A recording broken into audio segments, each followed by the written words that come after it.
distinguished representative of the Islamic Republic of Iran to take the floor.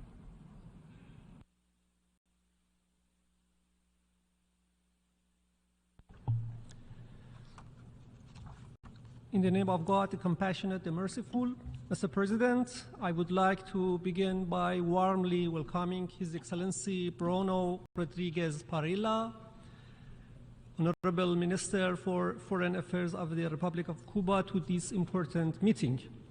Iran associates itself with the statement made on behalf of the Group of Friends in defense of the Charter of the United Nations, the Group of 77, and China, as well as the non-Allied movement countries.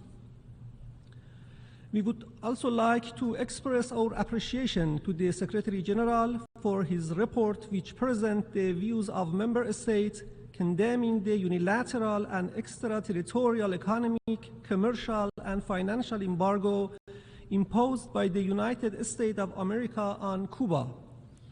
Distinguished colleagues, it has been more than 60 years since the United States unilaterally imposed an illegal and immoral embargo on Cuba.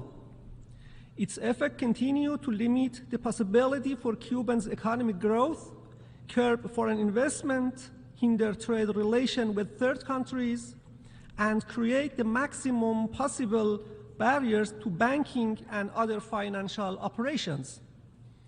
For all these decades, the blockade paradigm has benefited no one. The government and people of Cuba, through its decisive vote in favor of the resolution calling for the removal of the U.S. embargo against the Republic of Iran. Despite repeated calls by the General Assembly to all states to refrain from promulgating and applying laws and measures contrary to the purposes and principles of international law,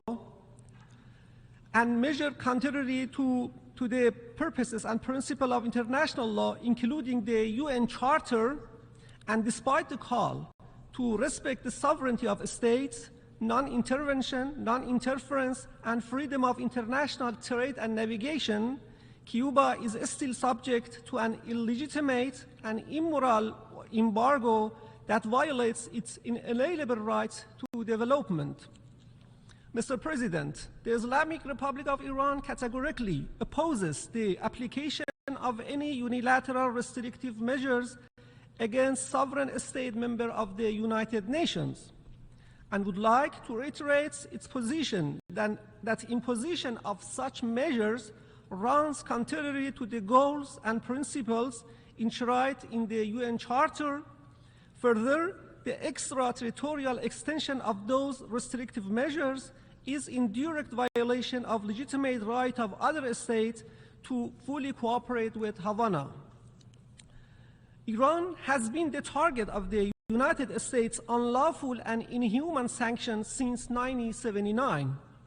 In the past 4 decades, the rate of unilateral coercive measures imposed on the Iranian people has exponentially increased to the extent that U.S. has even targeted the import of the medication and medical equipment.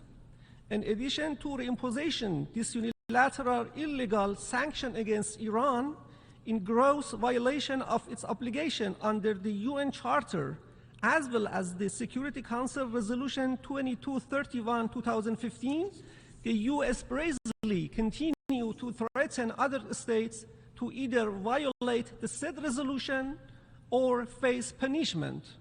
The response to the unilateralism lies in heightened solidarity and taking greater collective action. Iran will continue working with its partners to create a new environment in which self-respecting nations can pursue their own interests and fulfill their international obligations. We will continue to work to offset unlawful U.S. sanctions and irreversibly eliminate the stabilizing phenomenon of extraterritorial application of its domestic legislation. The world must find solutions to counter such destructive intervention and unilateralism. Mr. President, since the 1992, when Cuba first introduced this draft resolution to the General Assembly, the support of people all around the world for the legitimate claims of the Cuban people has been continuously growing. In this regard, my country once again expresses its unwavering solidarity with the people and the government of Cuba and join the global call on the United States to immediately and fully comply with its international obligations, as well as to alleviate the application and enforcement of unilateral coercive measures. I thank you.